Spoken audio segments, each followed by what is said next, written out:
it's a little bit hard to know where to start, but since the theme of this event is is relocalization. I really want to I want to get to some of the economic implications of fermentation, because I think that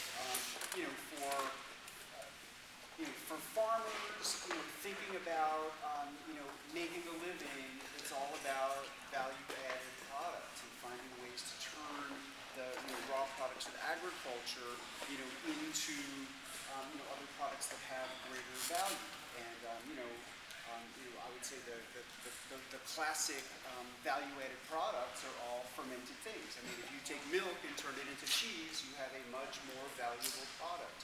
If you take grapes and turn them into wine, you have a much more valuable product. If you take cabbages and turn them into sauerkraut, you have a much more valuable product. So I think that in the current movement of relocalization, particularly in terms of food, revival of local and regional food systems, the first element of it that developed was just like vegetables and fruits. But as we all know, that's not really all of what people eat. People don't primarily just eat lettuce and broccoli and tomatoes and apples. People eat all of the amazing things that you can create out of those things. So when we're talking about reviving local food, we're not just talking about farms and the direct products of agriculture that they produce. We're talking about sort of reviving all of the artisan skills that it takes to turn those products of agriculture into the foods that people actually eat.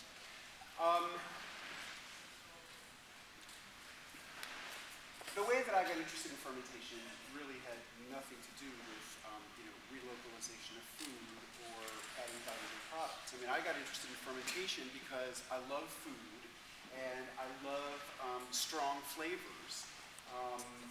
And the products of fermentation have really, really strong flavors. If you walk into any kind of a gourmet food store and you look around and you think about the nature of the foods that we sort of put on a pedestal and consider to be gourmet foods and pay sometimes exorbitant prices for, almost all of the foods that we regard as gourmet foods are products of fermentation. So I sometimes do a little like visualization of I grew up in New York City, a few blocks away from an amazing food store called Zabar's, and I can really just like visualize the whole place. Like you walk in the door, and the first thing you see is like 6 barrels of olives. Now, has anyone here ever eaten a raw olive off of a tree? How was it good? About 3 days to get the taste. Yeah. I mean, olives have like horrible, bitter taste, and they're toxic. So before you can eat them, they have to be cured. Curing is this like big word that covers a lot of ground. You cure firewood, you cure tobacco, you cure sweet potatoes. You can cure fish. You can cure lots of things. But in the case of olives, there's a number of ways you can cure them, but many of them involve fermentation, and that's what creates these kind of strong and lovely flavors, not strong flavors that you can't get out of your mouth for 3 days because they're so horribly bitter. Then you take a few more steps, and there's the cheese counter. I love the cheese counter. So not every cheese is fermented. The most mild flavored cheeses, farmer's cheese is not really fermented. But any cheese that is aged at all, any cheese that has any significant amount of flavor, is a product of fermentation.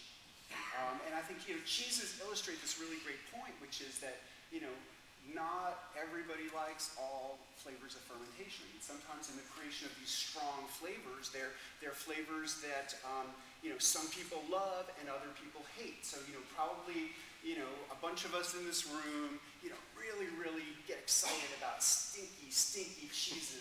Once in a while we'll go and splurge and buy a chunk of cheese and invite some people over to share it with us. And then it turns out not all of our friends are quite as excited as we are. Some of our friends, they don't even want to be in the same room. They find it so offensive, they would never for a minute think of putting it in their mouths. So, strong flavors, one person's, you know, dream delicacy is another person's, you know, terrible nightmare. So, you know, so there's the cheese counter. And then, like, what are you going to put the cheese on? I mean, you put it on crackers. You know, crackers are not, you know, generally fermented. But if you put them on bread, bread is fermented. If bread wasn't fermented, it would be like a brick. And, you know, what gives bread its nice, you know, sort of lift and texture and crumb and all those things is fermentation.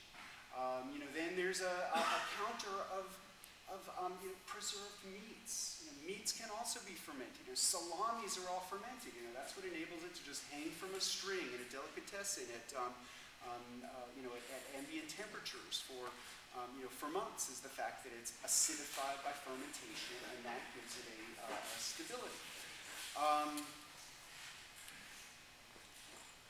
You know, then there's chocolate. Chocolate is fermented. There's a big coffee counter. Coffee is fermented. Certain kinds of teas are fermented. Vanilla is fermented.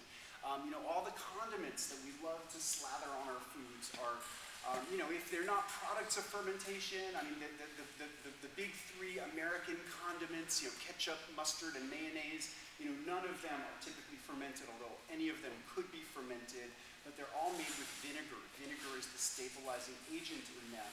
And vinegar is always a product of fermentation. And, you know, really what I would consider to be the mother of all condiments is fish sauce, as we find in contemporary Southeast Asian cuisines. You know, for instance, in you know, classical Rome, this was the predominant condiment, was garum, which is a fermented fish sauce, you know, very similar to what you'd find in contemporary Southeast Asian cuisines. But like an interesting little you know, factoid is that, you know, the word ketchup derives from an ancient Chinese word for fish sauce. And so, you know, almost all condiments involve, you know, fermentation in some way or another. You know, salad dressing is based on vinegar. You know, hot sauce today is mostly made with vinegar, but historically has been, you know, fermented just like sauerkraut with salt. So, you know, flavor is definitely what got me interested in fermentation. And I think that, you know, everybody eats fermented foods every day. Like, you know, they're not necessarily thinking about it in, you know, sort of mainstream American culture. But, you know, if you wake up and have coffee and toast, like both of those things are products of fermentation. You know, it's just, but actually, by one scholar's estimate, 1/3 of all food that human beings put into their mouths is produced by fermentation. So, you know, these aren't like, you know, little incidental culinary novelties. I mean, this is, you know, sort of the substance of what people eat. Now, the reason why many people are sort of consciously thinking about fermentation, you know, right now, is really for health reasons. You know, because fermentation, you know, transforms foods in important ways that can frequently make them more digestible, frequently make them more nutritious. But really, the thing that like lots of people are interested right now are the bacteria themselves, the probiotics, mostly lactic acid bacteria. And, you know, the reason why people are thinking about them now, you know, historically nobody ever had to think about, you know, the bacteria in their gut. Well, I mean, nobody knew about bacteria until, you know, 120 years ago. But you know, there was no reason to, you know, think about, you know, replenishing them or diversifying them. I mean, they were just there, and there was really nothing in particular that was disturbing them. But, you know, in our time, there are all of these chemical agents that we all are exposed to every day, you know, that are subjecting the bacteria in our gut to more or less constant assault. You know, antibiotics, antibacterial cleansing products, and chlorine, I would say, are the, you know, sort of the big three products. And, you know, I mean, how can you be against chlorine? I mean, you know, chlorine makes, you know, a lot of water that wouldn't otherwise be potable safe for us to drink. And that's because it kills bacteria. And yet, when we drink this chlorinated water, it continues to have an effect of killing bacteria inside our bodies. You know, antibiotic drugs, you know, in many cases, antibiotic drugs can be life-saving, but they are wildly overprescribed among the human population, and more so than among humans. You know, animals in confinement agriculture are just pumped up with massive amounts of antibiotics, and that means that those of us who are eating the meat and drinking the milk are exposed to the antibiotics, and even the people who are choosing not to are ingesting the antibiotics because they're accumulating in the water table. So no matter how pristine the source of the water you might have available to you, like there's just rising levels of antibiotics in all of the water on this planet, because of how much these chemicals are being used. And then, these cleansing products, I mean, there's nothing sexier a soap marketer, put right on a package than, kills 99.9% of bacteria. And is there anyone who really thinks fewer people are getting sick because everyone's killing 99.9% of the bacteria on their hands? I mean, it's absurd. They're not. And, the biggest organized voice in opposition to antibacterial soaps is the American Medical Association, because it's making them less effective in the places where it might actually be appropriate to try to kill as many bacteria as you could, like on the hands of a surgeon who's about to sort of, have their hands, inside of your abdominal cavities. So there's all these factors in our 21st century lives that are conspiring to kill off a lot of the bacteria in our gut. So I think for us, I mean, people have been enjoying sauerkraut and various sour tonic beverages and yogurt and kefir and other probiotic foods for hundreds and in certain cases probably thousands of years without really having to think in any kind of a conscious way about the probiotic value of them.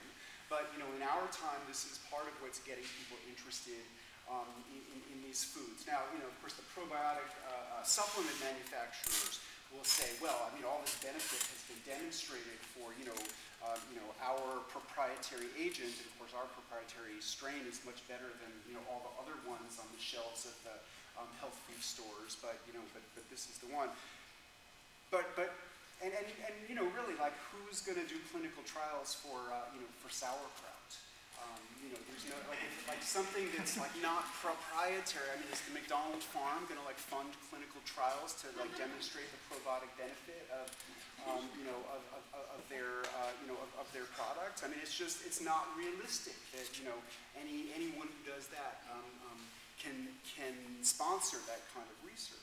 But there has been some very interesting research, and the one that I like to tell people about is this Spanish study that took a group of people who eat a lot of fermented live culture foods. People who eat at least 5 servings a week of live culture foods, including not only sauerkraut and kimchi, but raw milk cheeses, salamis, and a fairly broad group of food that have live bacterial cultures. And it did some baseline blood and urine analysis, looking at several different markers of immune functioning. And then it put these people on a deprivation diet where they couldn't eat any of their favorite foods. And I don't know how they survived, but they did. And then at the end of, I don't remember how many weeks of deprivation, but some number of weeks of deprivation, then they did more blood and urine analysis. And they found that like in everybody in the study, these markers of immune functioning were depressed by the fact that these people were not eating these live culture foods.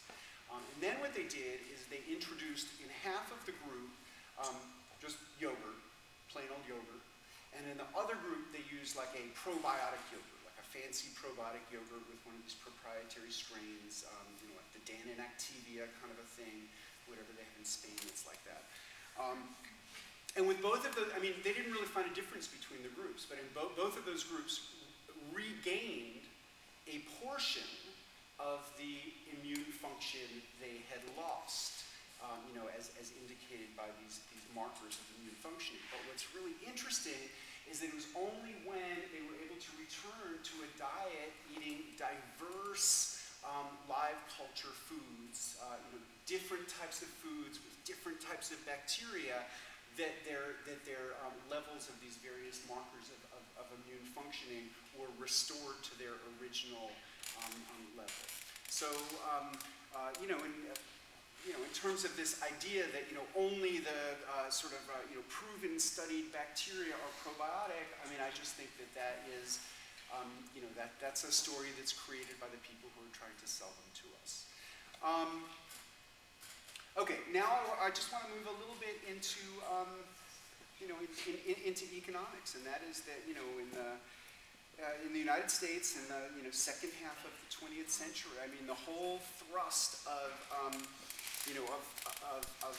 food production was to move it, out of communities and into sort of, centralized locations where I suppose it could be done most efficiently. And we really completely gave up the idea of, regional food self-sufficiency. And moved towards a model of mass production of food.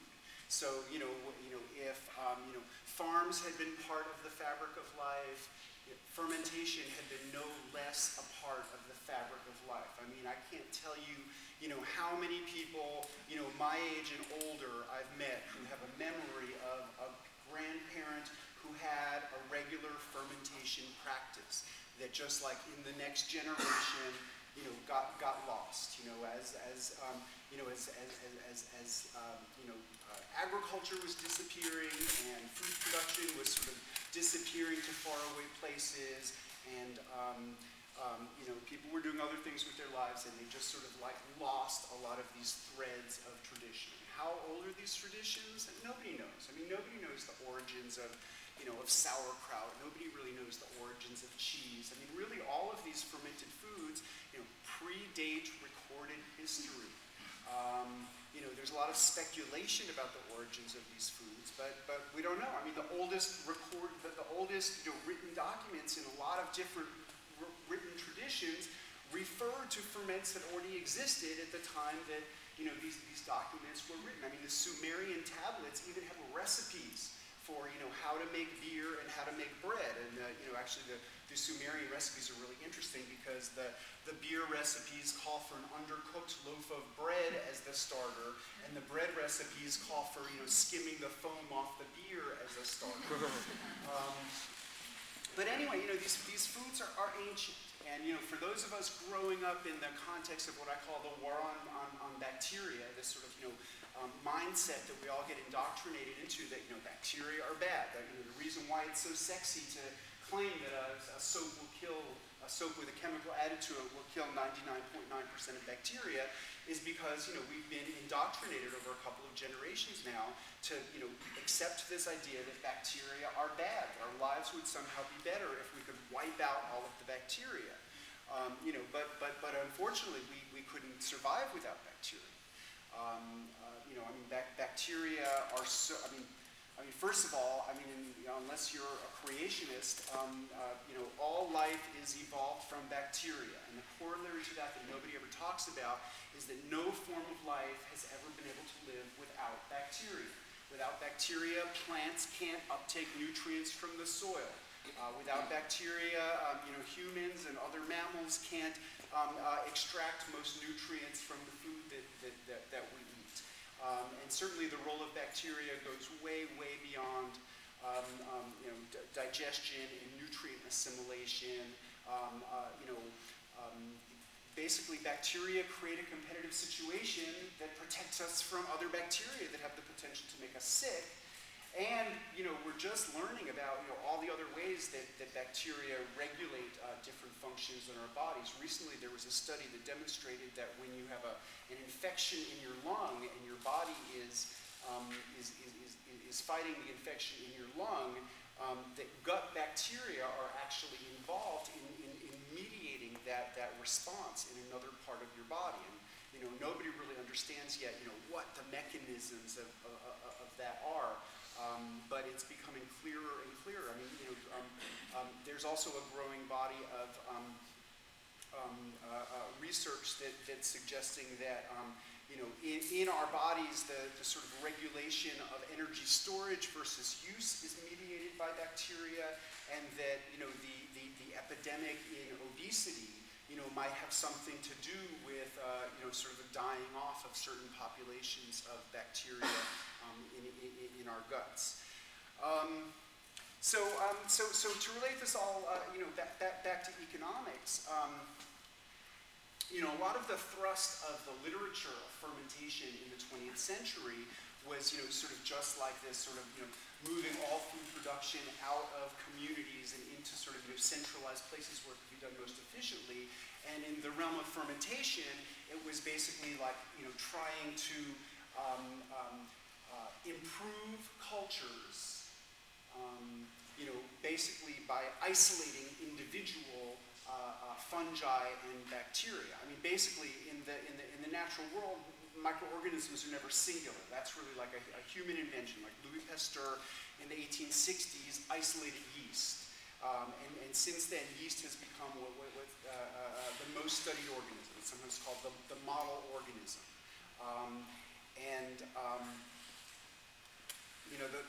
The whole idea has been like, sort of like let's isolate, like out of yogurt. Traditional yogurt is a community of organisms.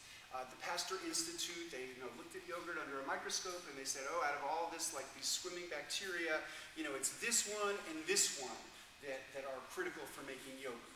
So, all yogurt is now legally defined in the United States and in the Codex Alimentarius as Lactobacillus bulgaricus and Streptococcus thermophilus.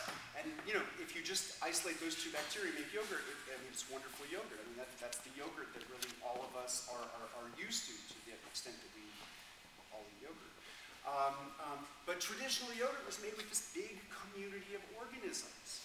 And what's significant about it is that big community of organisms had sort of an inherent stability to it. Like there was a community stability that had defense mechanisms against other kinds of bacteria. And people would, just from the same yogurt starter for entire lifetimes, over multiple generations, would keep on making yogurt from the last batch of yogurt.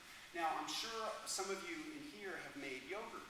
And it's easy. You go to the store, you buy a little plain yogurt, Stonyfield Farms, Dannon, whatever kind of brand of yogurt you want, and you have to heat up your milk, cool it down, introduce a little bit of mature yogurt, incubate it between about 110 and 115 degrees Fahrenheit, and then you have yogurt. But then when you take that yogurt, you can make another batch. If you try to make another batch off of that, it's hard to get it to be thick. Like it's sort of thin, runny yogurt. And then you do another one off of that, and after 5 or 6 generations, it's not yogurt anymore. I mean, basically, when you take the isolated bacteria and try to work with them rather than the communities that have evolved like a community that has stability to it, you don't have any stability. So, people who make yogurt, every 3 or 4 generations of yogurt, they have to go back to the store and buy another small cup of yogurt and start again, because the yogurt is all made from a couple of, a combination of a couple of isolated bacteria, but not like the community that is traditional. So, the whole thrust of fermentation in the 20th century was like, how can we improve it for consistent industrial production? And it was actually seen as better, as more hygienic to take it out of the community, no matter what the repercussions. I mean, basically all these self-perpetuating cultures, people who were generalists, who weren't just making these ferments, were able to perpetuate them. Now we need a microbiologist who can propagate the isolated cultures, and then, an industry to make yogurt that we buy it from, in order to keep making yogurt, we do that. In Africa, in southern Africa, where sorghum beer has historically been a very popular drink and continues to be a very popular drink, there was a lot of work to try to figure out how to industrialize it. And what that did is, I read an interesting dissertation that someone wrote about, someone in the US wrote about sorghum, the economics of sorghum beer production. But, basically like, pre-independence Southern Africa, it was considered, basically the best way for I don't want to say the best way, but it was the way that most women had access to earning money, was brewing beer and selling it to people in their community. And so, this idea that it's better to centralize production and have it happen in a factory, ends up having economic repercussions. I mean, people lose their livelihoods, and then people become disempowered, and then people become dependent. So in the same way as, sort of agriculture moving out of communities has de-skilled people, disempowered people, and bred dependence, by moving fermentation out of our households and out of communities, even though we still all love to eat these foods that are products of fermentation, it has de-skilled us, made us dependent, and really, sort of only benefited, larger economic actors who are, sort of doing the more centralized production.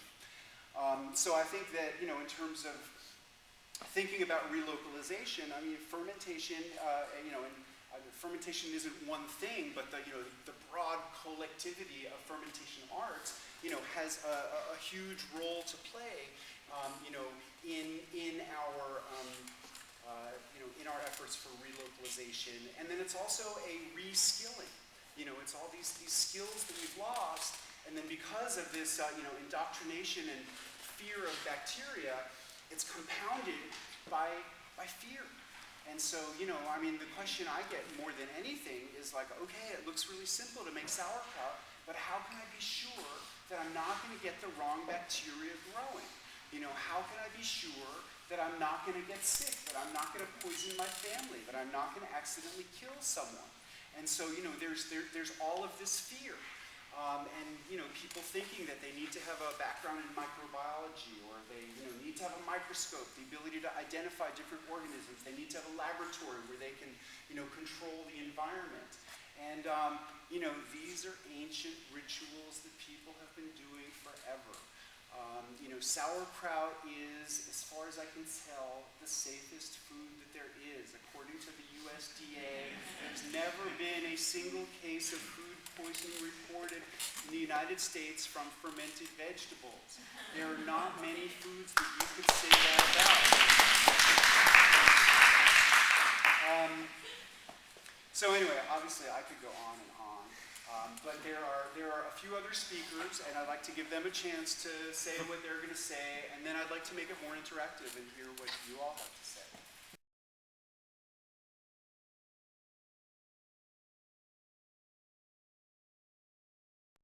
I'm really interested in seeing what talents we have in our community today.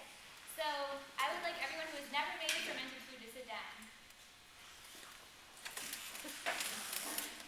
Okay. So I'm going to start listing some foods, and I want you to stay standing if you've fermented them, all right? So people who have fermented vegetables, stay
honey wine.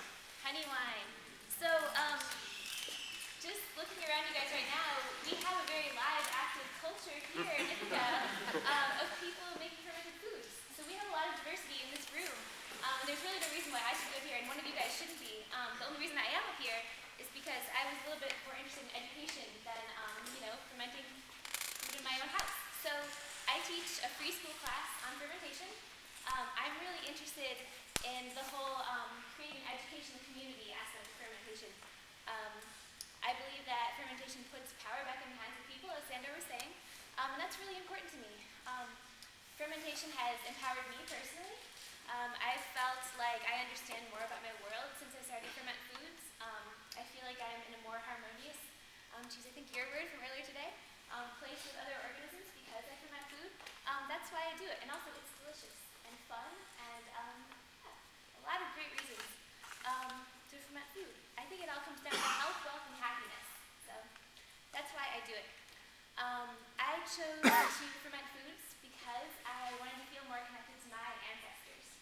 And I chose to teach because it makes me feel more connected to my descendants. So that's how I see it. I think a lot of information, as Sandor was saying, has been lost within just a couple of generations, and I'd like to see it sort of spring back up. A lot of people feel right now that if they venture into fermented foods, they have to use an established recipe. Sandor's book is really groundbreaking because it kind of told you that you didn't necessarily have to have a recipe or a starter, that these things happen on their own, that foods want to be fermented, and microorganisms want to work with us to ferment foods. So I think that's really important. Mostly, I guess I can do my quick story. I was writing down notes here. So I started fermenting food very recently. I guess I started almost a year and a half ago. I read a book called Preserving Food Without Freezing or Canning. Sandor wasn't the person who influenced me, but I read your book afterwards. And then the third book I read was, I read Bill Mollison's The Permaculture Guide to Fermentation and Human Nutrition. People know about that book? Who's heard of that? Yeah. Holy cow, it's an amazing book and you really should look at it. It's just wonderful. So I was reading these books and I was thinking about fermentation, but there was sort of a barrier to me getting into it. And I had never seen anybody do it before. So I was a little bit intimidated. And then I got a little Tupperware of fermented carrots from my CSA from Steak and Stone. And and that changed everything. I cautiously put my fork into the Tupperware, and I took out a carrot, and I put it in my mouth, and I chewed it up and I swallowed it, and I survived. And I was amazed by that, and it was delicious. Obviously, you guys did a great job. Was that you, Silas, actually? Yeah, it Was was. you? Oh, wow. Thank you, guys. So that's what did it. Once I had learned that other people, especially people in my community, were doing it, I felt safer doing it. I felt like I was part of, a larger movement. That if I was going to die, I was probably going to take other people down. That made it a lot easier for me. And that's what I'd like you guys to get out of it. People who have never done this before, just look around you. All of these spaces are resources that you can use. We're all here to help each other, and that's what I'm really interested in, just getting that community back together. So if you're interested in talking to me about fermenting foods or doing education, please talk to me. Like I said, I do a class right now. It's on fermented plant-based drinks, but I'm also interested in doing other classes, hopefully always free. I really believe in that. So thank you guys for being here, and let's learn together.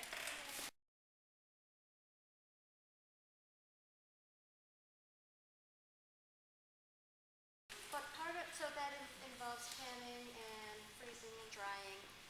Fermentation has never been a part of what cooperative extension has traditionally done with food, whether it's been cooking or preserving, which has been going on for 100 years, they're teaching. So it's something that I became interested in, but didn't have extension support in materials.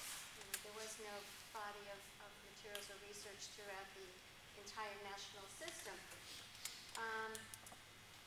So last year, when we did a master food preserver course here in Ithaca, I get a lot of calls about these questions, and kimchi is a popular subject. So I asked if we could come up with a kimchi recipe that I could actually pass out and distribute, recommend as being a sanctioned extension recipe. And so I was listened to, and there was a recipe that was developed, and it was was developed by some experts who could vouch for its safety. So therefore, I was able to then be able to distribute this kimchi recipe. But anyway, so I'm interested in it. I'm not an expert in fermentation, so I'm here to learn more about it, and also to let people know that we do have a great deal of information, and we do classes and education around food preservation, so canning classes, freezing, and we do quick pickling, we do and drying, dehydrating food classes. So, and we do have a food line for questions regarding food preservation or food safety. So I'm just here to learn and to from everybody else, and to let you know that we are here as a resource for those other aspects of food preservation.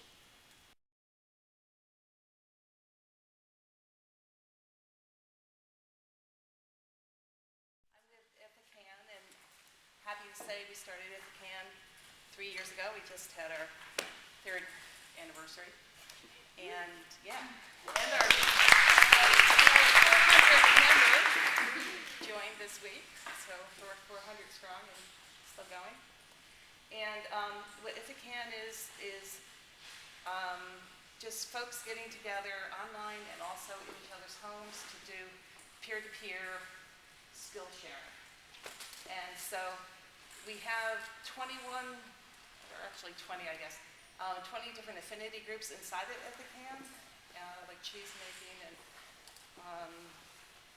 vegetable growing and drying, canning, and fermentation. So, and we've taught fermentation classes. In fact, I think, Carol, the first one that we did at CCE was the one that Allison taught as part of the IthacCan,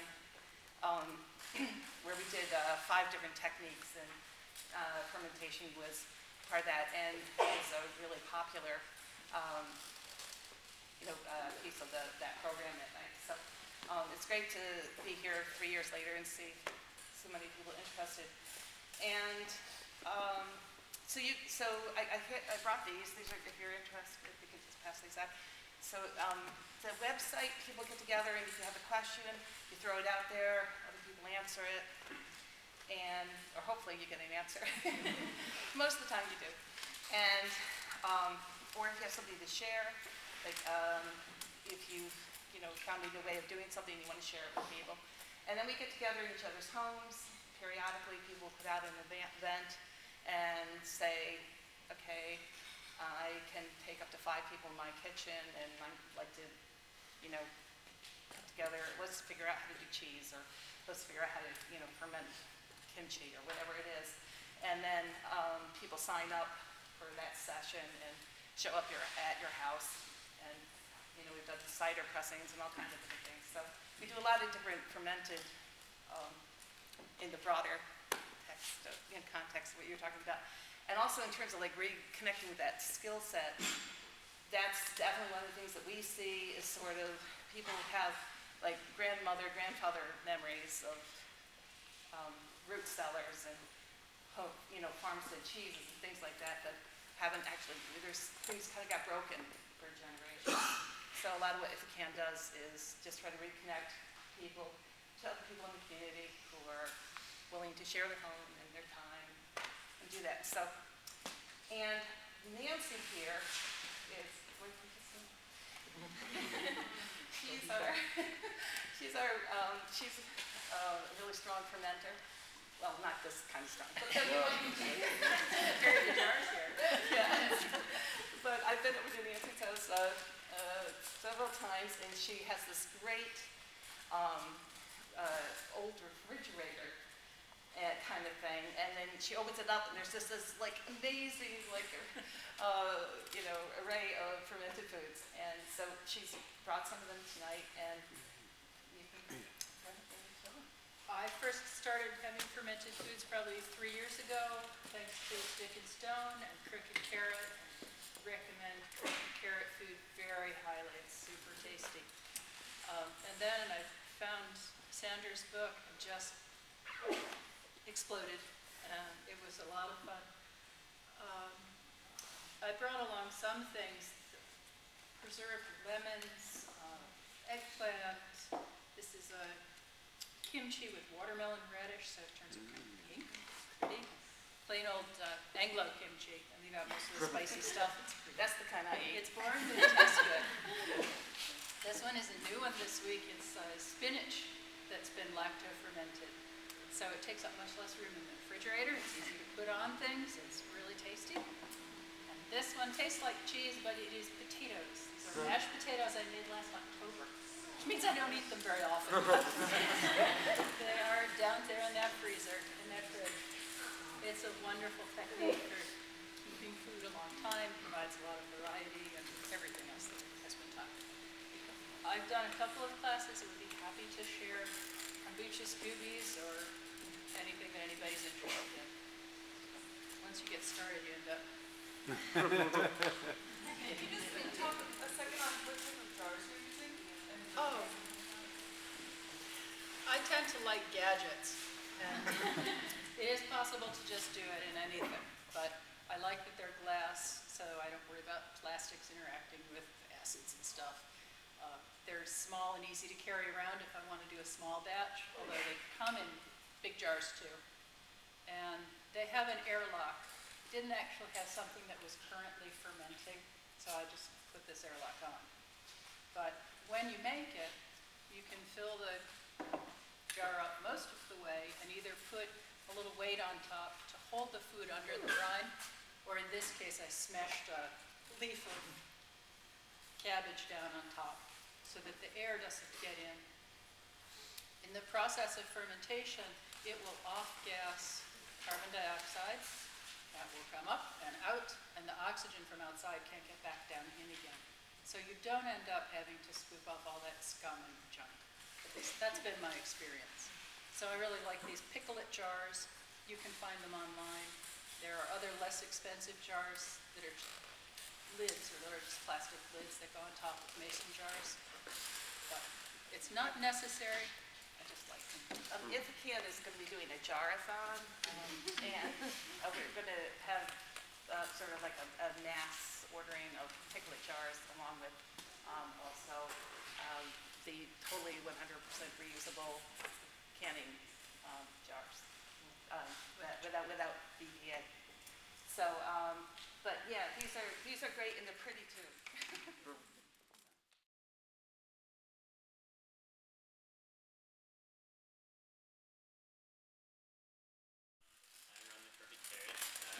Horticulture, my partners, Joanna and Jesse.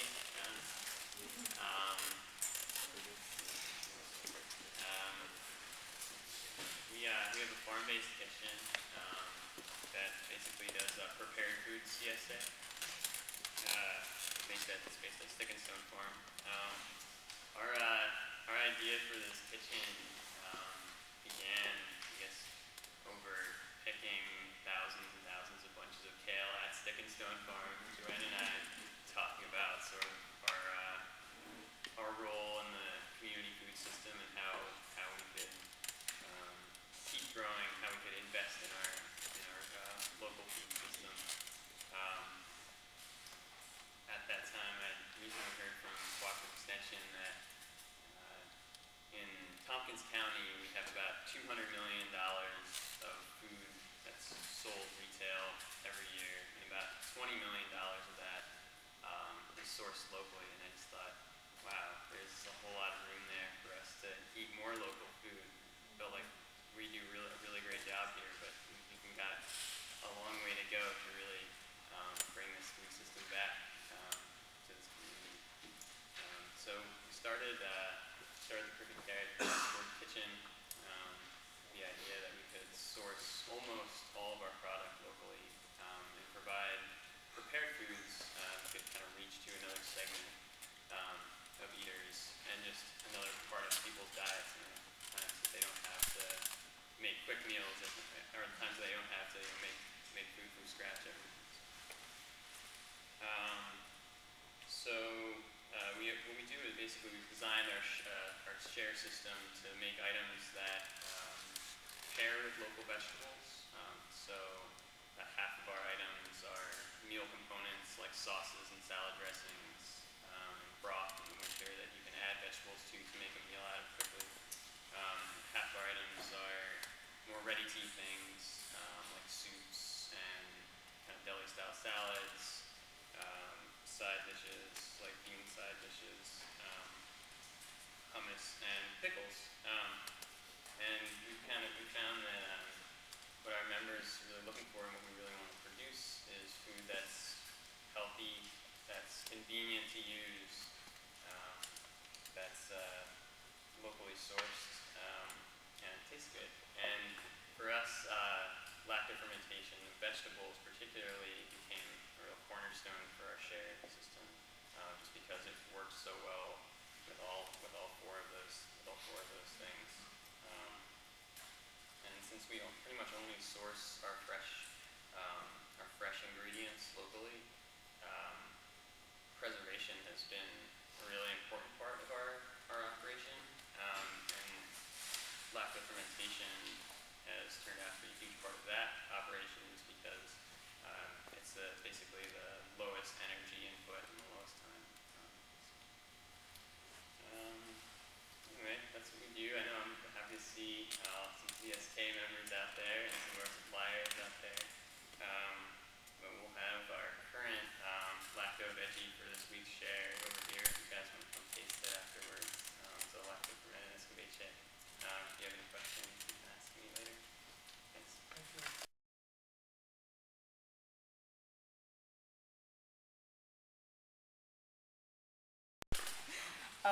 I'll start off briefly just sharing this gem that I have. This is an autograph book. I hope you all know what they are, but it's a thing from the past. People used to do this when I was a child. You'd have a little book, people would write a little rhyme maybe and sign it. And this book was found in the house where we presently live. And in it is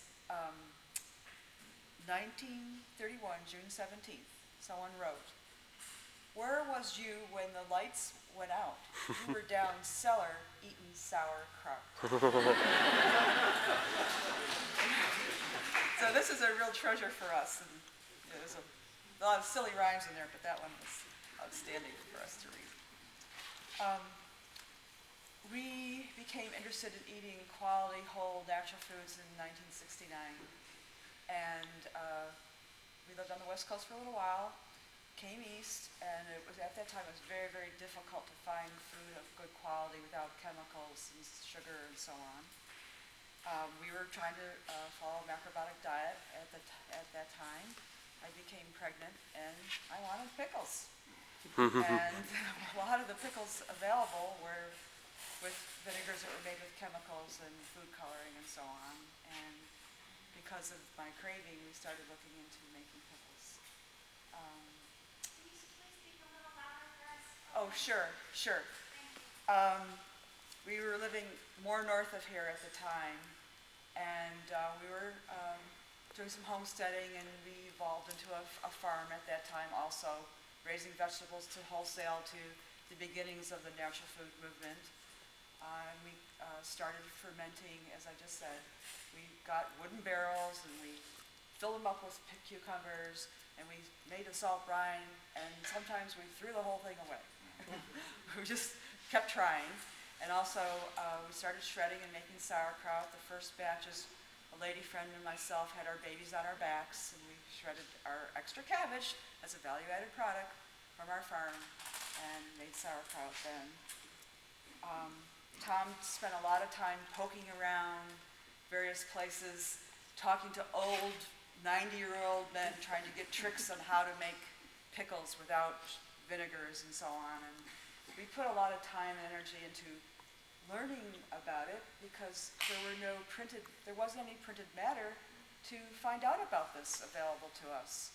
The internet, of course, didn't exist, and people had stopped making their sauerkrauts in their basements and making pickles. So the whole food thing had become industrialized, as Sandor had mentioned, and eating naturally was sort of strange. We couldn't even hardly buy rice or tofu at that time. And so we started making little batches of miso. I made little batches of soy sauce. We just kept trying, and eventually we got good at it. From over the years, I've fermented bread. I've made lots of barrels of beer. I've made natto and tempeh. We still make umeboshi, and we also have some of those items for sale here.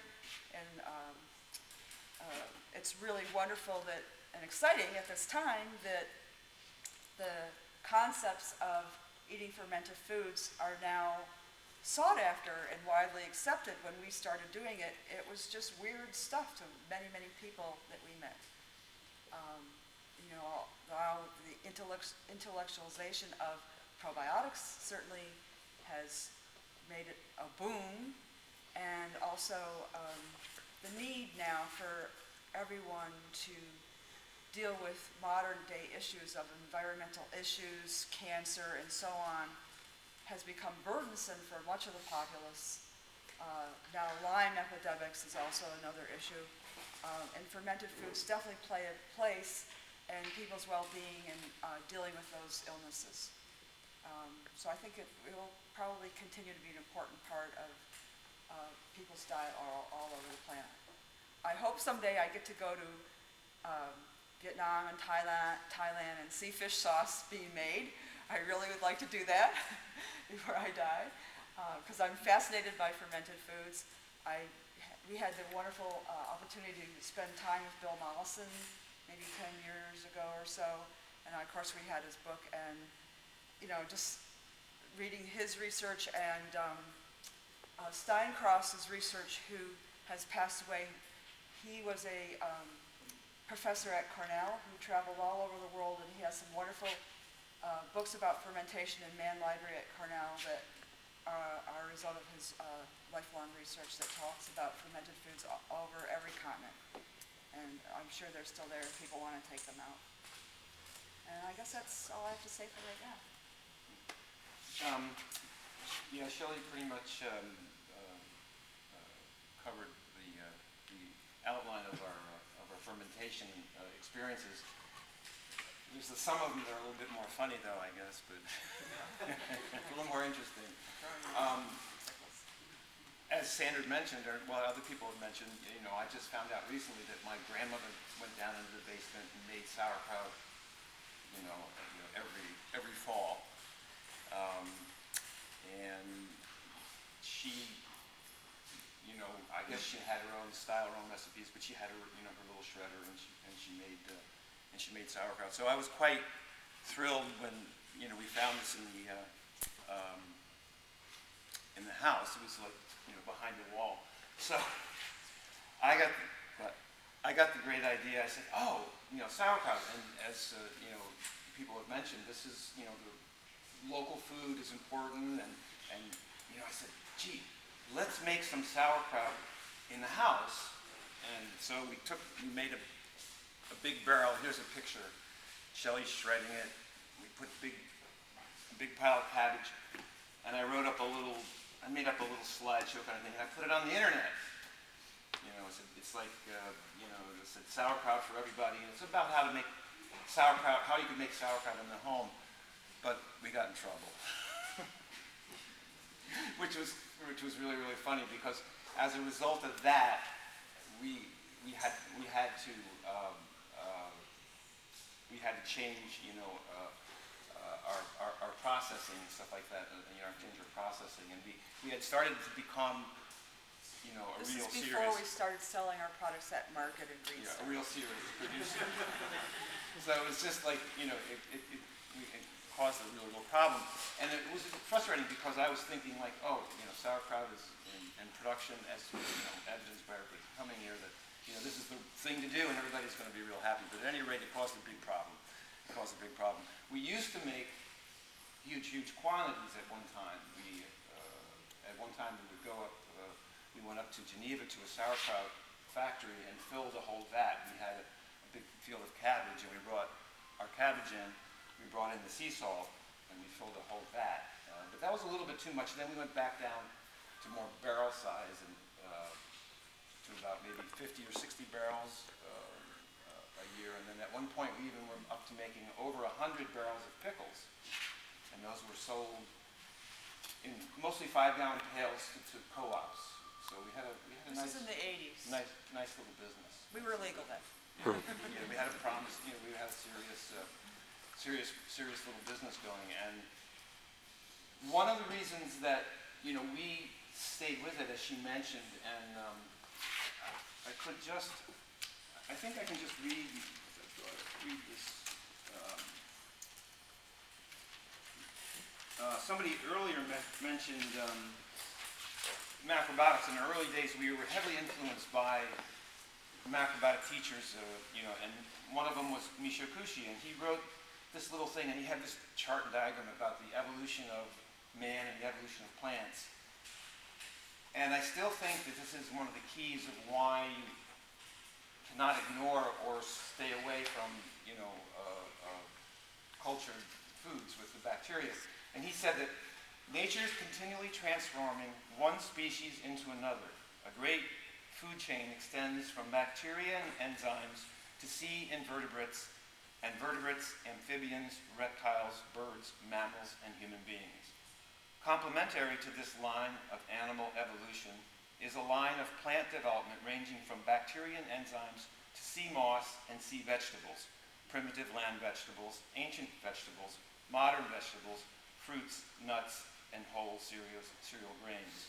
So he had this concept, which he pretty much learned from George Osao, was that when you eat, you start with like miso soup and fermented foods, and you mirror or you replicate our evolution.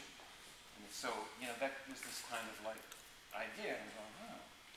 And as Shelley mentioned, I think now with our environmental stresses, and also there's a huge thing going on now in terms of microorganisms, and so that's even actually more important. So if you want to maintain your health and well-being, you have to pay respect to this sort of fundamental concept of having fermented foods as almost as a basis of your diet. So this sort of always was in our background, and we had learned about it. So we sort of kind of kept looking towards the fermented foods.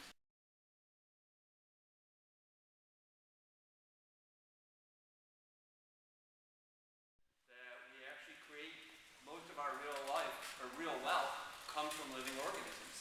And one of those living organisms are you guys working in the fields, or this live culture right here, or the yeast in our grains and fruits and veggies. The life principle is one of the things that brings us real wealth. That's something we teach in permaculture design. But I'll leave it at that. We have Roshosa over here. Teach a permaculture class, hiring graduates as well, and there's a bunch of graduates out there. That's all. Thank you.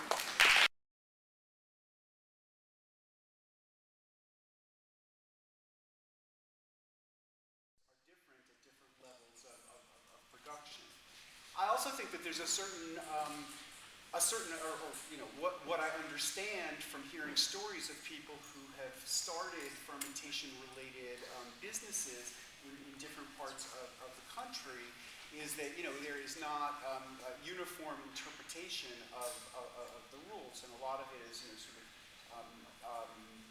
subjective interpretation of, sort of individual inspectors who get assigned to you. And some people have, great experiences where they feel like their inspectors are actually on their side and want to sort of, help them be able to, make a reliably safe product. And other people feel like it's a big conspiracy against them, and that, basically the power of the state is engaged in trying to put them down and prevent them from being able to, start the businesses that they want. And then I've also heard from quite a few people who feel like, their job as, food producers trying to start businesses has been, educating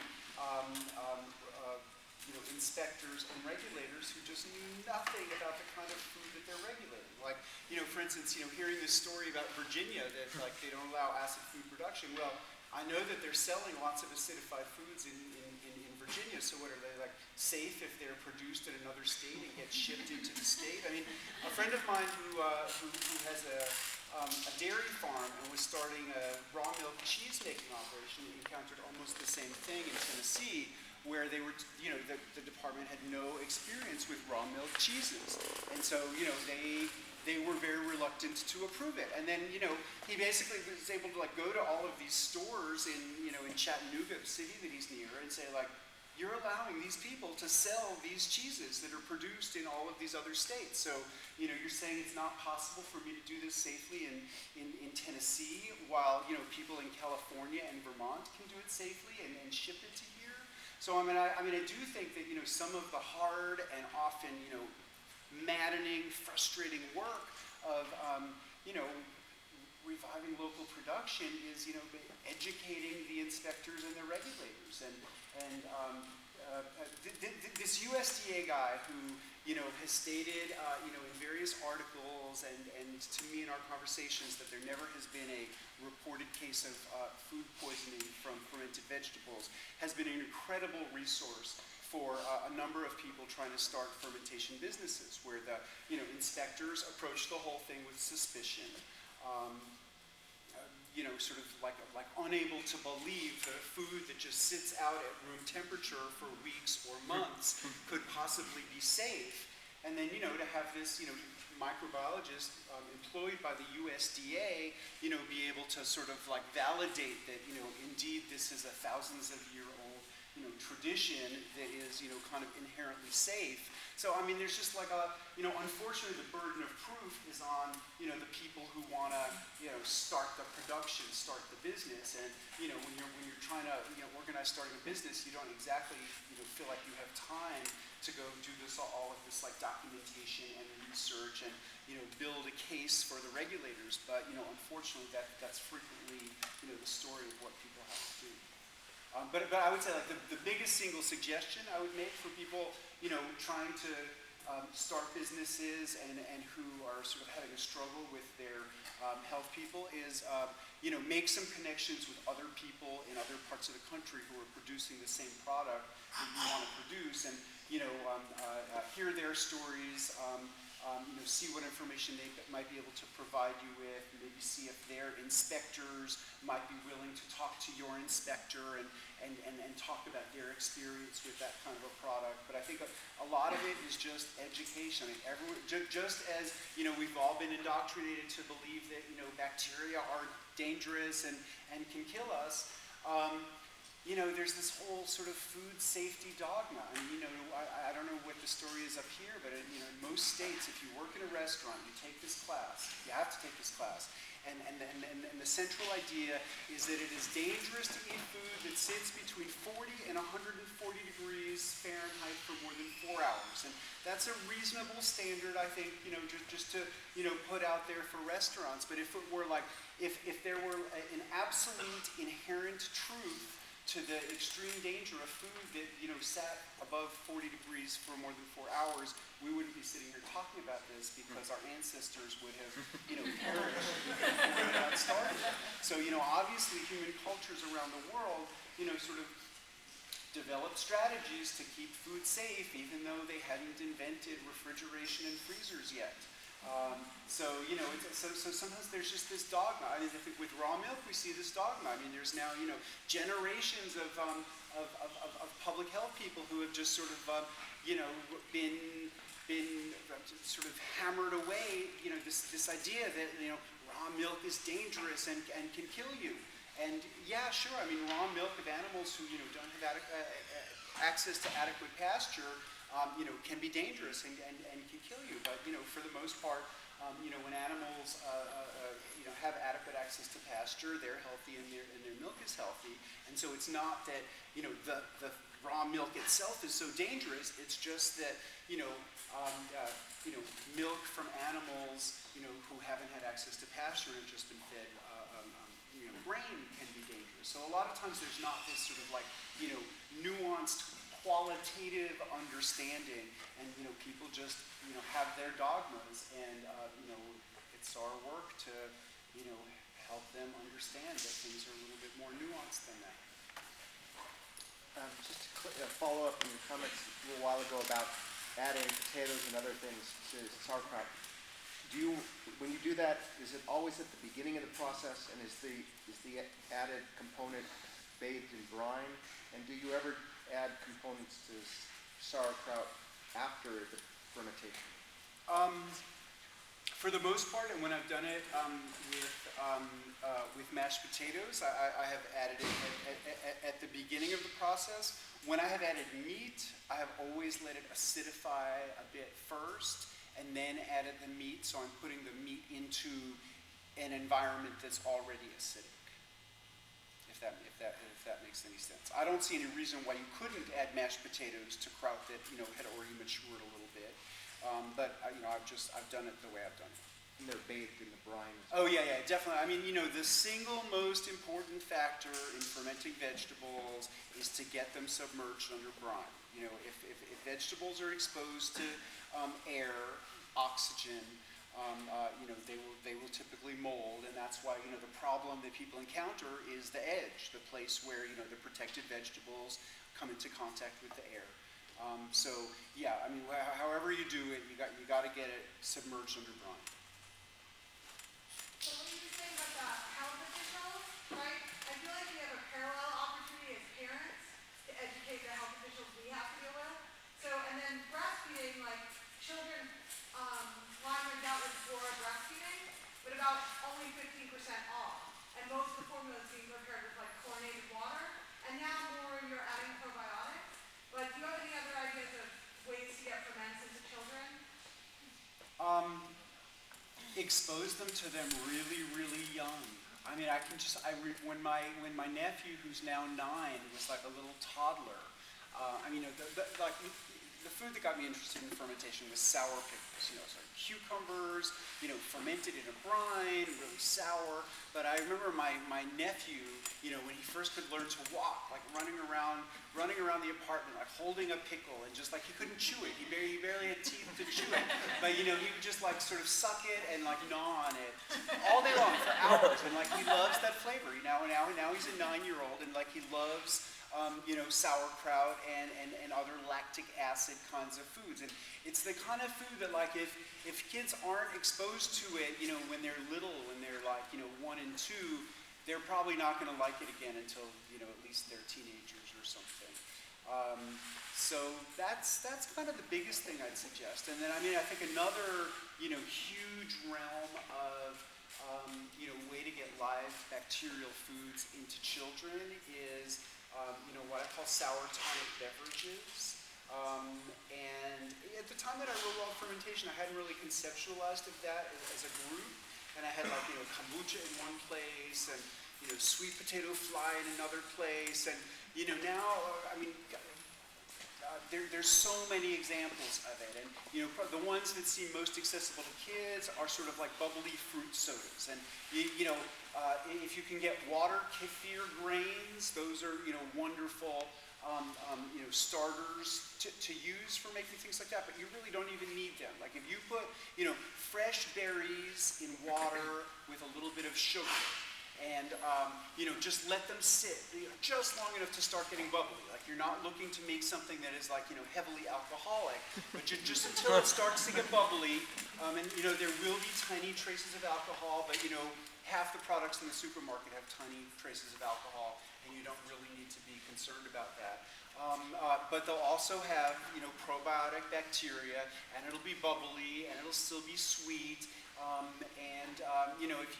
If you can sort of figure out a good proportion of sugar that your kids will like, that's not too sweet, that's a really nice kind of a beverage. And and then there's just so many. One that I've really gotten into, I love bitter flavors, I've been making this drink called Mabi.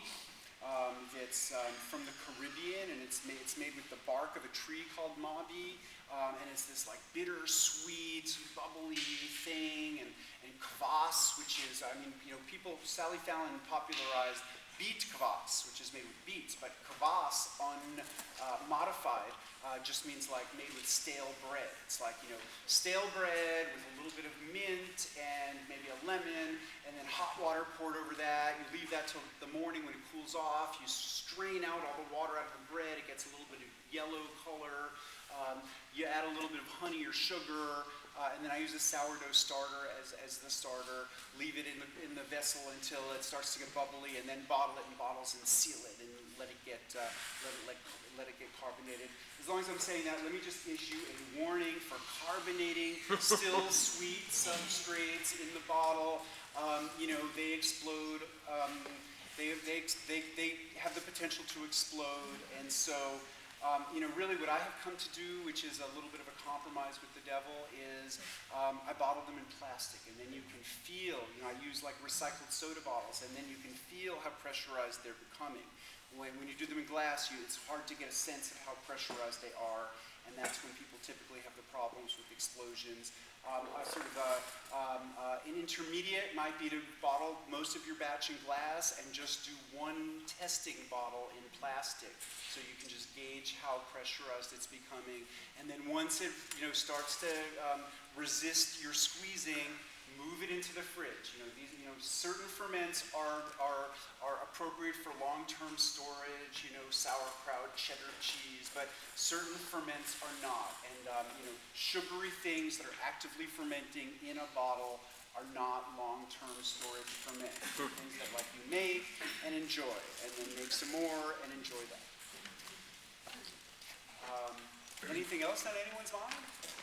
Can you use stevia instead of sugar, or does it have to be Well, sugar? okay, stevia is not a sugar. So to ferment a sugar, you need something that is chemically a sugar. So no, stevia won't work for fermentation. Sort of like the way you would make yogurt. So that's what sweet potato fly is just like a lightly fermented beverage with sweet potato flavor, and then once it gets bubbly and a little bit of the color and sugar from the sweet potatoes is infused into the water, then you strain it out and bottle it and seal it in the bottle if you want it to get carbonated, and it's just a really beautiful flavored soft drink. I don't have a question, more of a testimonial, I guess. A friend of mine, a very good friend of mine, about 5 years ago, gave me a copy of your book, Raw Fermentation, and I was like 96 pounds in the hospital, extremely ill with Crohn's disease. I was diagnosed like 10 years ago, and I started following a lot of recipes, and it totally got me psyched about fermentation. I still ferment to this day. Not as much anymore, more just like kimchi and vinegar and hard cider and stuff. I've had great success with tempeh. I don't ever have conditions that are conducive towards that, towards gratifying it, but I've succeeded maybe twice. How many times? Like 6 or 7 times. Well, I would say, thank you, and you're looking very robust. But I hear a lot of anecdotal stories of people, particularly who have had, chronic digestive problems. Whether it's something really serious like Crohn's disease, chronic constipation, acid reflux. Irritable bowel syndrome, and really a lot of people, because there are all these factors in our lives that are killing off gut bacteria, it's really possible, and also a lot of babies are raised in ways where they don't get the gut bacteria, whether they haven't been breastfed. Breakfast is important too. And even this whole epidemic of cesarean births. Basically babies get, inoculated with lactic acid bacteria during childbirth in the vaginal canal. Women's vaginas have populations of lactobacilli that are supported by nutrients that their bodies produce, glycogens.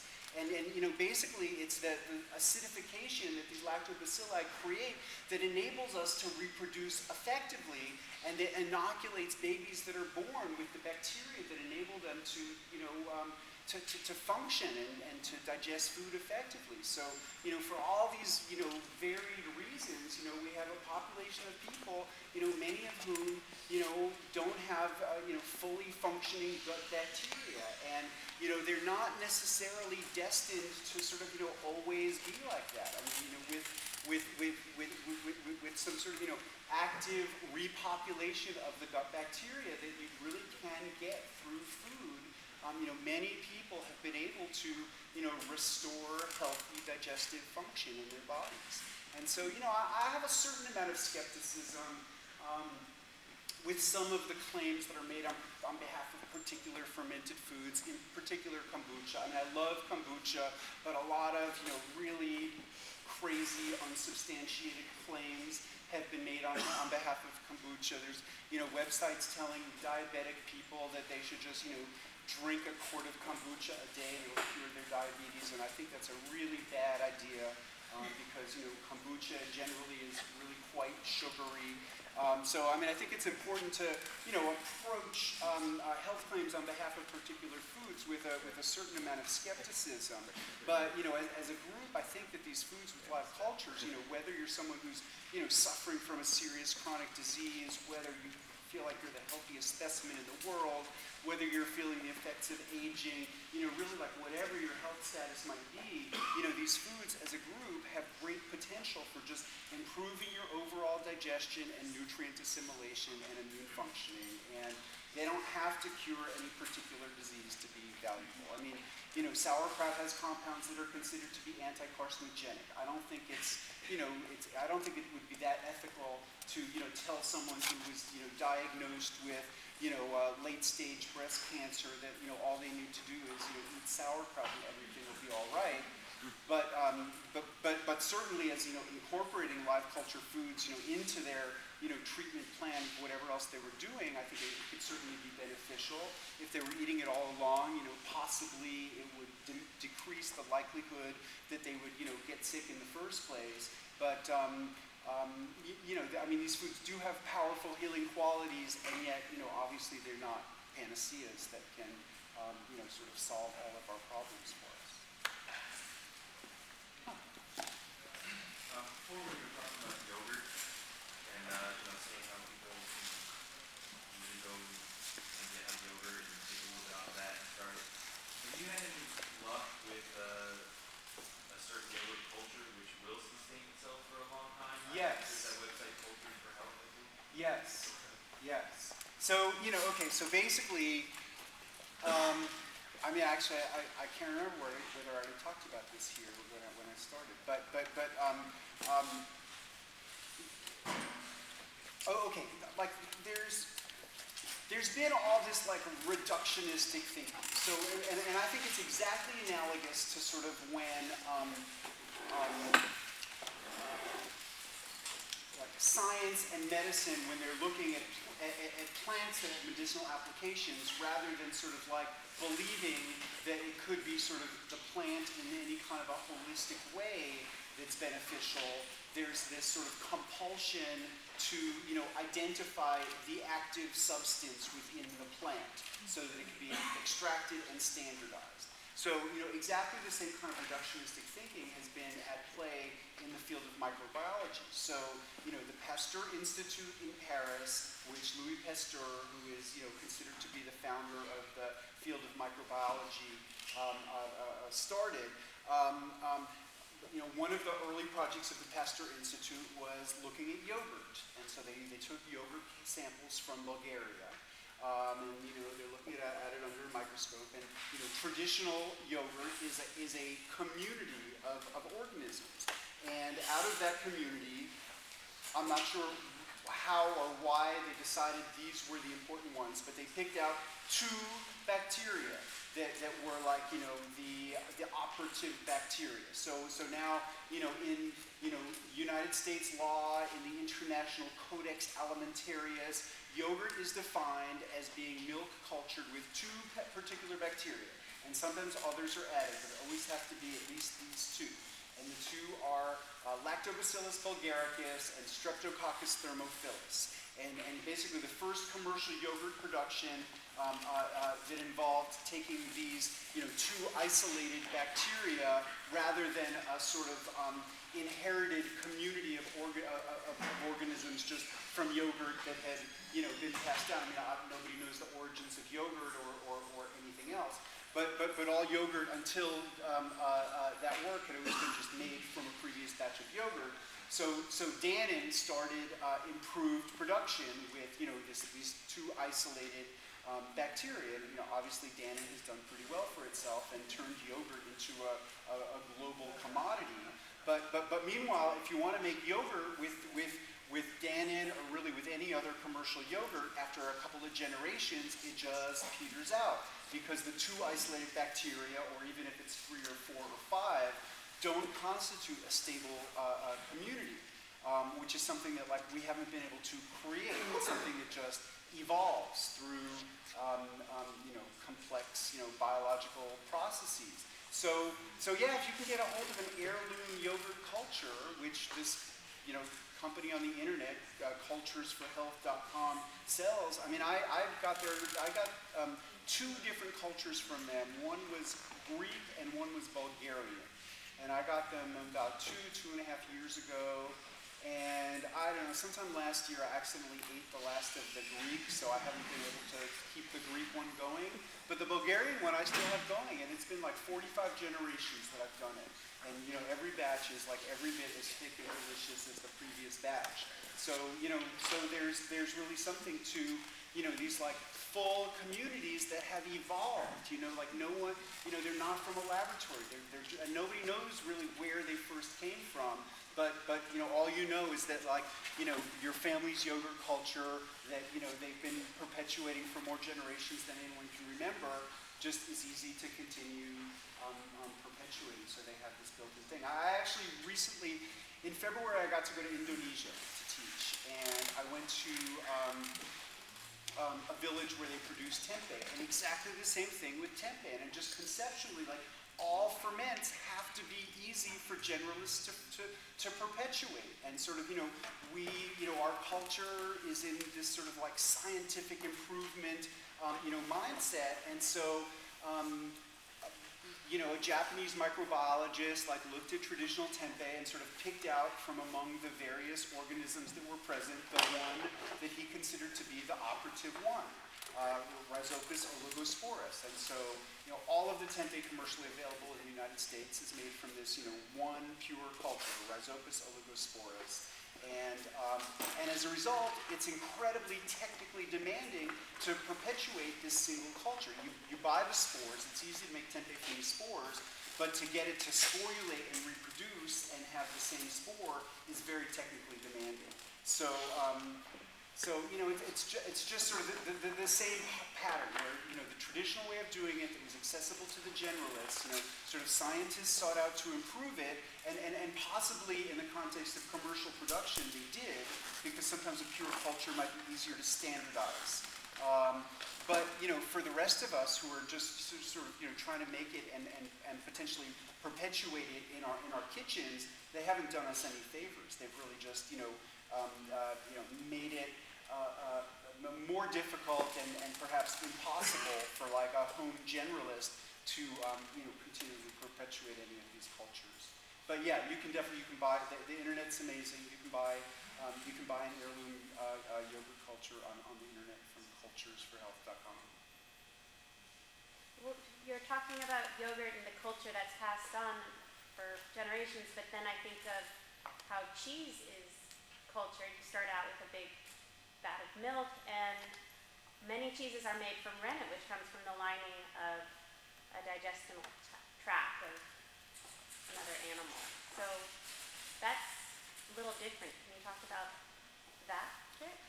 Well, sure. I could talk about rennet. Rennet is a group of enzymes that are found in, the stomachs of infant ruminant animals, and really most of the rennet that's available today, most of the cheese that we're eating is not actually made from, cells of the stomachs of infant ruminant animals.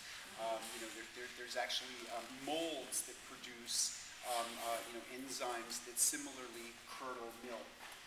But it's not really, that's not really culturing. The enzymes, Fermentation always involves enzymes because cells produce enzymes which are, kind of like their chemical catalysts to metabolize different nutrients.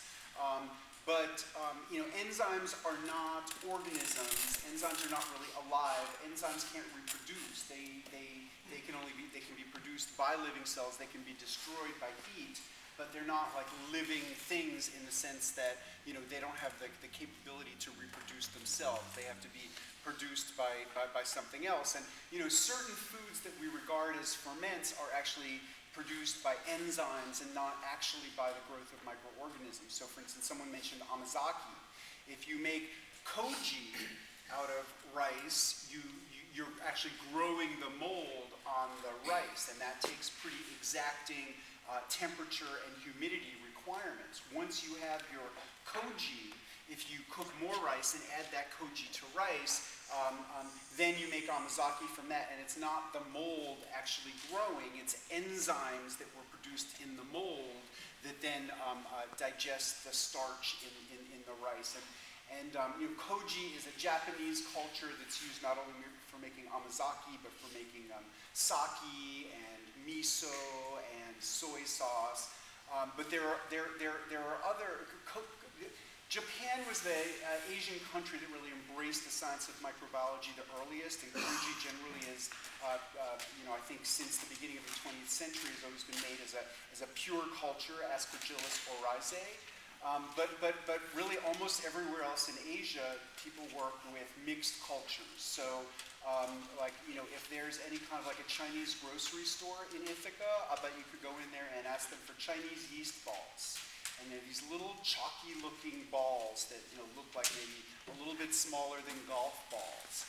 And if you cook rice, cool it down to body temperature, crush one of those Chinese yeast balls into about 2 pounds of rice, and mix it all up, it will first of all sweeten the rice, basically enzymatic breakdown of starches, which are complex carbohydrates, into sugars, which are simple carbohydrates, and then that will also liquefy the rice a little bit, and then there are also yeast in it that will begin to actually ferment. Ooh, I hate when that happens. That will actually ferment the sugars that are produced by the enzymatic breakdown into alcohol to drink. And so, really, in less than a week, you can make a rice-based alcoholic beverage using these little Chinese yeast balls. That was a big digression. Interesting one. Okay. What are your thoughts on probiotics in tableture form? Like, let's say, 11 different strains, 25 billion organisms, kept refrigerated. What do you think about that, either in and of itself or compared to? I don't think they're bad. I don't think that they're going to do anyone any harm by taking probiotic capsules. I just have this, feeling that's really, it's like an intuitive feeling, and really, there's so much research that's been done about probiotics, and there's sort of so much demonstrable benefit from probiotics, and really, almost every aspect of medicine, there's research going on about probiotic therapy, and there's experiments where people in the ICU who just had big surgery, they add probiotics to the IV line, and they get much better survival rates. They give probiotics to kids in nursery school, and they have fewer days of colds and sneezing and coughs. They give probiotics to people with high blood pressure and get improvements with blood pressure. Just everything you could imagine. Applications for cancers. People with HIV, probiotics have been shown to elevate T cell counts, which are one of the markers of immune functioning. So there's been a huge amount of research, and it all suggests that probiotic therapy is beneficial. My personal feeling about it, I don't take any probiotic capsules, and I don't use them in my fermentation practice, but I hear from people pretty regularly who, you know, take capsules and use them as starters in different kinds of ferments. But, I mean, I just have a very strong kind of intuitive feeling that, like, anything you can get in a capsule, you can get better from food. And as long as, like, you know, all of the most celebrated delicacies all around the world are foods that are, you know, naturally fermented, I mean, I would rather eat them. And, you know, at the beginning, I think it was here, like I described this study in Spain where they, you know, sort of took people who, you know, ate varied fermented foods and put them on a deprivation diet. And when they gave them probiotics, and it wasn't like a 25 probiotic combination, it was yogurt with a single probiotic. But, I mean, it didn't elevate their functioning as much as restoring a diet of mixed fermented foods. So, I mean, in my thinking, you know, diversity is the name of the game.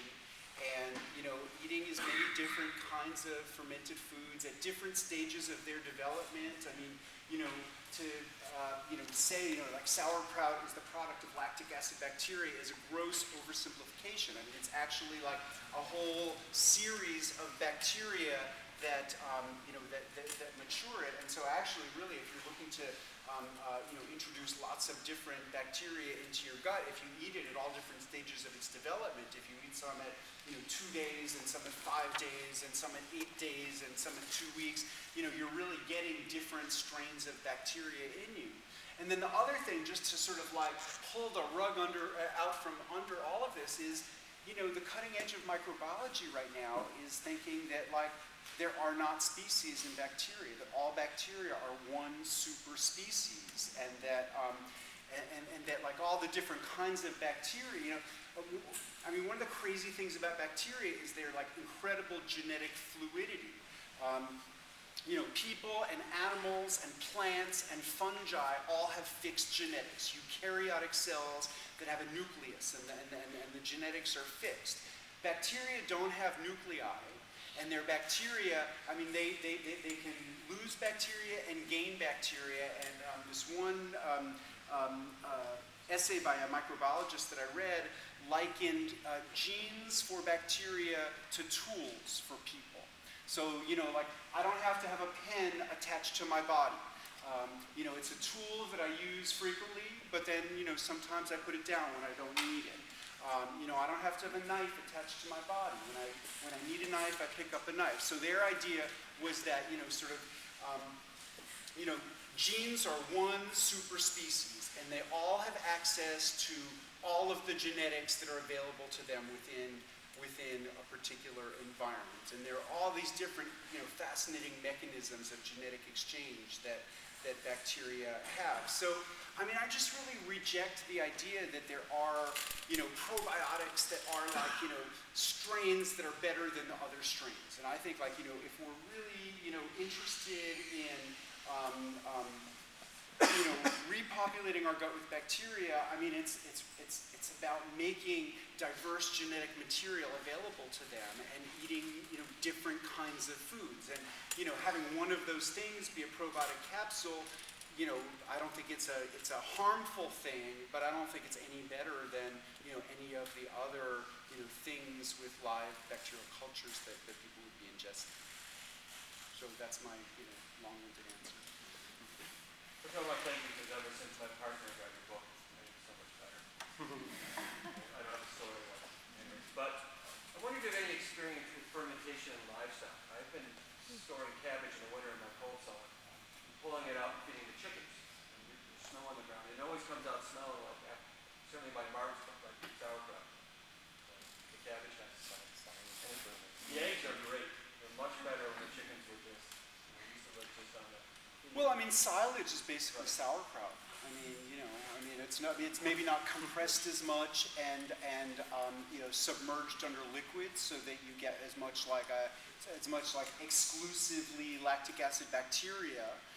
You know, you get more you know, fungal growth, molds, and things like that. But I mean, silage, you know, largely is is sauerkraut, and it's basically that the fermentation breaks down the plant matter and makes it more easily digestible by the animals, extends the season. So during the winter when there's no forage for the for the animals, you have food that you've preserved from the season when you did have forage, and I mean it's really not that different from sauerkraut.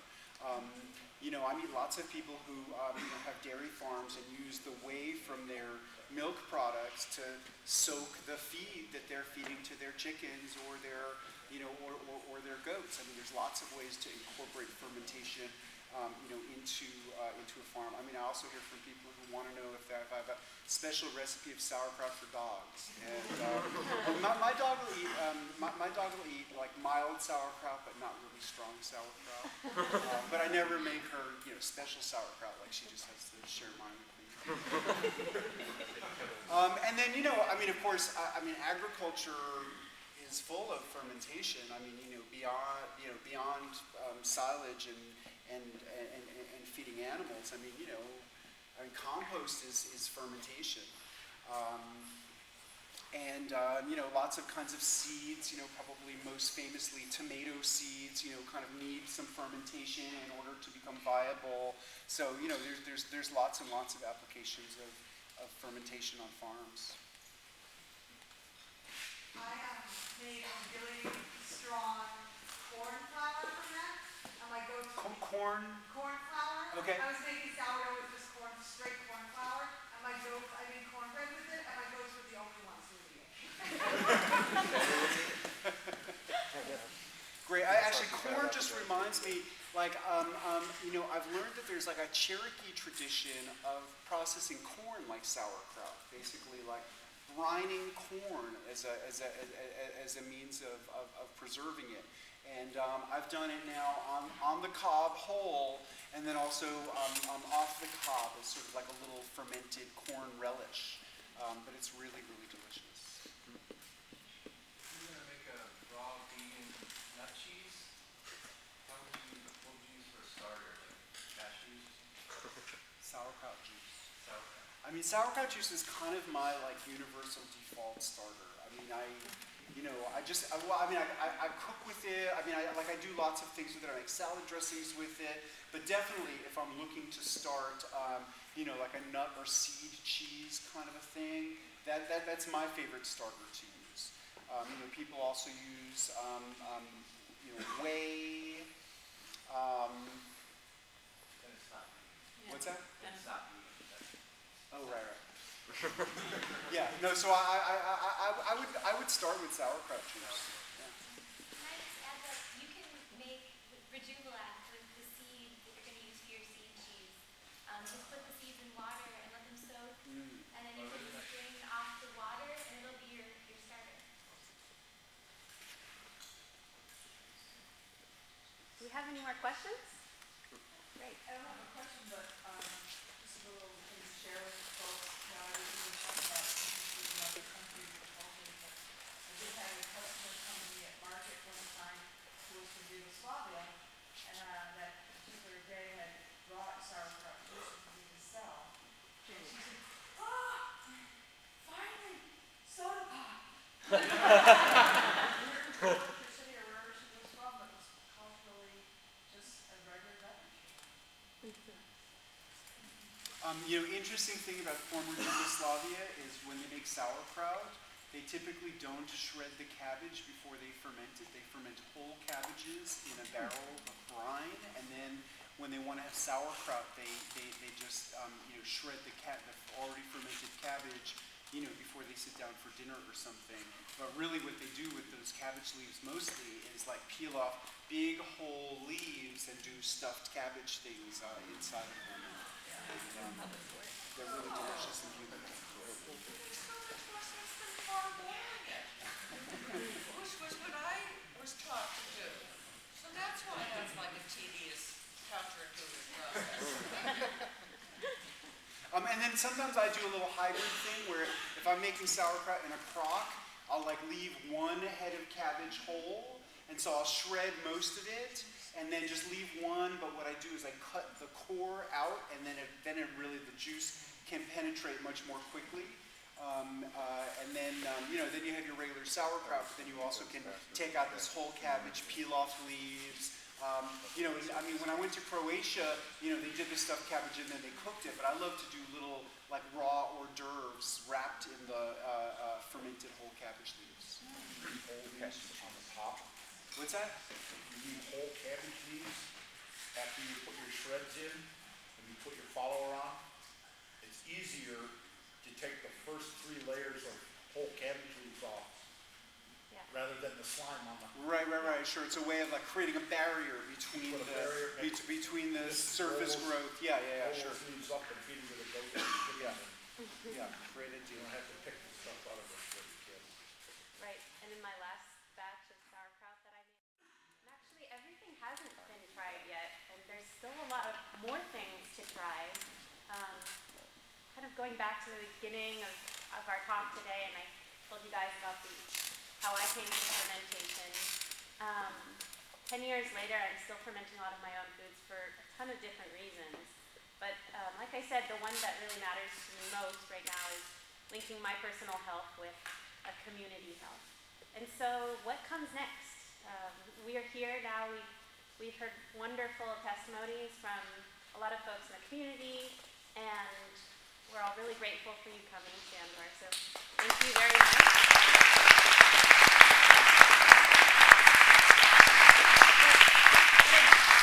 I'd love to hear if there's any particular recipes or food items or beverages that we have some fermenting interest to create together, either in a class environment like Rachel is doing, or in a smaller community type of workshop that Katie Quinn-Jacobs is doing. Can anyone shout out some things that they would like to see happen, like next steps? Anybody? I have a suggestion, Great. which is a culture exchange. Like, I'll bet are there people in this room who have kefir grains? Okay, are there people in this room who have kombucha mothers? Are there people in this room who have water kefir grains? But creating some sort of a community, registry exchange list or something like that, because they're the kinds of things that, if you want them and you don't have them and you don't know where to look for them, can be really, really elusive. Yeah. And yet the people who are, have a regular practice going of any of these things end up with way more than they know what to do with, and are always happy to share them.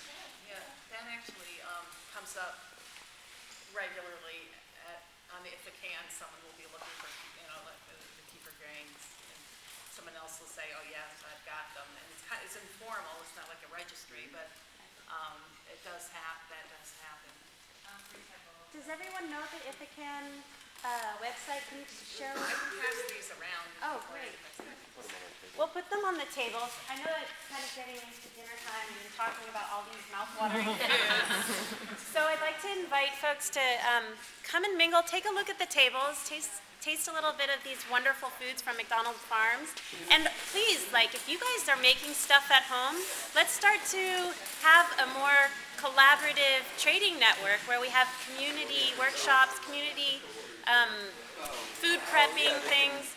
And that can happen through IthacCan. It can definitely happen through Cayuga Street Kitchen Ferment blogspot.com. So take one of these cards and let folks know what you're up to.